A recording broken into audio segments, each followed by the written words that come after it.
Spot fixing புகாரில் சிக்கிய cricket வீரர்கள் ஸ்ரீசாந்த், சண்டிலா, அங்கித் மீது கடும் சட்டத்தின் கீழ் வழக்கு பதிவு செய்யப்பட்டுள்ளதால் அவர்களுக்கு ஜாமீன் கிடைக்க வாய்ப்பில்லை.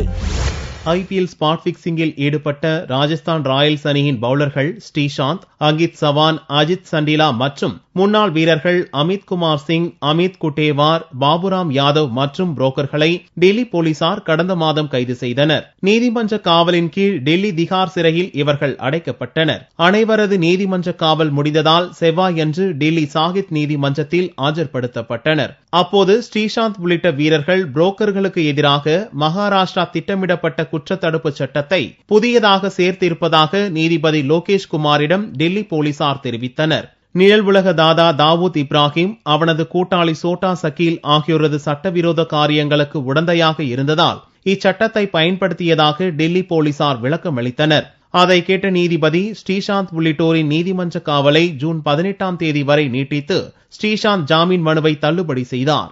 ஸ்ரீசாந்த் உள்ளிட்ட 26 பேர் மீதான குற்றத்தடுப்பு சட்டம் பயங்கரவாத கும்பல்களை ஒடுக்குவதற்காக கொண்டு வரப்பட்டது. இச்சட்டத்தின் கீழ் குற்றம் சாட்டப்பட்டவர்கள் ஜாமீனில் வெளிவர முடியாது. 30 நாட்கள் வரை போலீஸ் காவலில் விசாரிக்க முடியும். மேலும் போலீஸ் உயரதிகாரிகளிடம் குற்றம் சாட்டப்பட்டவர்கள் அளிக்கும் வாக்குமூலத்தை வழக்கின் ஆதாரமாக நீதிமன்றம் எடுத்துக் கொள்ளவும் இச்சட்டம் வழிவகுக்கும்.